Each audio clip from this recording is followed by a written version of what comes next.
मैं वनिता सिंह, आप देख रहे हैं खबर हिंदुस्तान। वक्त हो गया है आज की बड़ी खबरों का। गन्ना क्षेत्र में इस बार कम हुई वोटों की मिठास। उत्तर प्रदेश विधानसभा चुनाव के दूसरे चरण में गन्ना उत्पादक 9 जिलों की 55 सीटों पर सोमवार को 64.42% मतदान हुआ। मतदाताओं ने पिछले चुनाव के मुकाबले 586 उम्मीदवारों को इस बार मतदान की कम मिठास चखाई।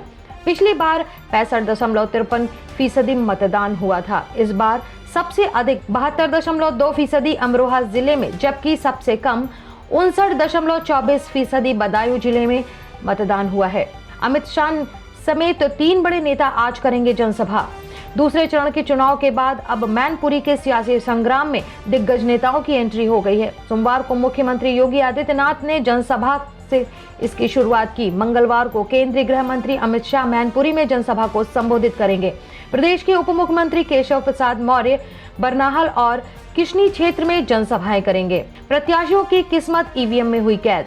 मुख्य निर्वाचन अधिकारी के मुताबिक प्रदेश के जिन केंद्रों पर शाम 5 बजे तक मतदाता पहुंचे, वहां मतदान शाम 5 बजे के बाद भी जारी रहा।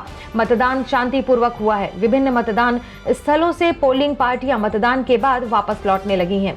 मुख्य निर्वाचन अधिकारी ने कहा कि ईवीएम को जिला मुख्यालयों में बनाए गए स्ट्रांग रूम में कड़ी सुरक्षा में रखा जाएगा। वापस लिए पदों के अभ्यर्थियों को आयु सीमा में राहत। जम्मू कश्मीर सरकार की ओर से 31 अक्टूबर 2019 से पहले विज्ञापित पदों को वापस लिए जाने के मामले में सरकार ने अभ्यर्थियों को राहत देते हुए उम्र सीमा में एक बार छूट का आदेश जारी किया है। सरकार की ओर से सोमवार को जारी आदेश के अनुसार पूर्व में इन पदों के लिए आवेदन करने वाले वे अभ्यर्थी जिनकी आयु नियुक्ति में देरी की वजह से उम्र सीमा पार कर गई है, उन्हें एक बार आयु में छूट दी जाएगी।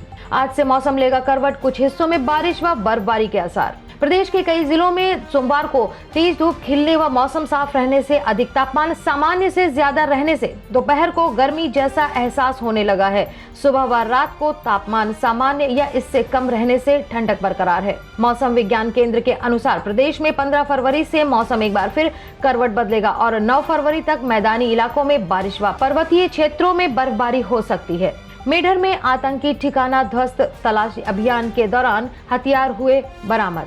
सेना और एसजीओ के जवानों में सोमवार को देर शाम को तलाशी अभियान के दौरान मेढर डेरी क्षेत्र में एक आतंकी ठिकाना ध्वस्त किया गया है। जवानों ने तलाशी में ठिकाने से AK-47 राइफल और 2 पिस्टल बरामद की हैं। एसडीपीओ सिजान भट्ट ने बताया कि हथियारों को एक स्थान पर पत्थरों और झाड़ियों के बीच छुपाया गया था। इस मामले में सेना के द्वारा कार्यवाही शुरू कर दी गई है। साथ ही आसपास के लोगों से पूछताछ की जा रही है। मूधल गांव में नवजोत कौर को लोगों ने दिखाए काले झंडे। कांग्रेस कमेटी के अध्यक्ष नवजोत सिंह सिद्धू की पत्नी नवजोत कौर सिद्धू को सोमवार को गांव धूमल में विरोध का सामना करना पड़ा।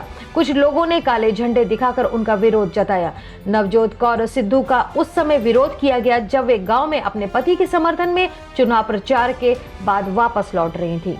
बठिंडा में गृह मंत्री अमित शाह की रैली हुई रद्द। पंजाब विधानसभा चुनाव में पहली बार 73 सीटों पर चुनाव लड़ रही है भारतीय जनता पार्टी अपने राष्ट्रीय नेताओं की रैलियों का आयोजन कर बठिंडा के 6 विधानसभा क्षेत्रों के मतदाताओं को रिझाने का प्रयास करेगी। 15 फरवरी को देश के गृह मंत्री अमित शाह को बठिंडा पहुंचना था। किसी कारण की वजह से उनकी रैली को रद्द कर दिया गया है। मुरादाबाद के नगवा जटनी गाँव में वोटरों ने नहीं किया मतदान। कुंदर की विधानसभा सीट के नगवा जटनी गांव में सड़कें नहीं बनवाए जाने से खफा ग्रामीणों ने मतदान करने से साफ इनकार कर दिया है। दिन भर ग्रामीण जिलाधिकारी को मौके पर बुलाने की मांग पर अड़े रहे। एडीएम और एसपी गांव में पहुंचे, लेकिन उनके आश्वासन पर भी ग्रामीण मतदान के लिए राजी नहीं हुए।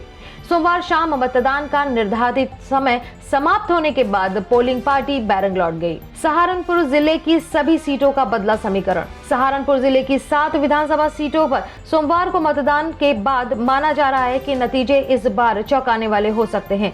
चुनाव में जहां 7 में से 4 सीटों पर गठबंधन और भाजपा प्रत्याशियों के बीच कांटे की टक्कर दिख रही है, वहीं 3 सीटों पर त्रिकोणीय संघर्ष नजर आया। मुस्लिमों के सापा रालोद गठबंधन के प्रति रुझान दिखाई दिए हैं। तो ये थी अब तक की खबरें। आगे की अपडेट्स के लिए बने रहिए खबर हिंदुस्तान के साथ।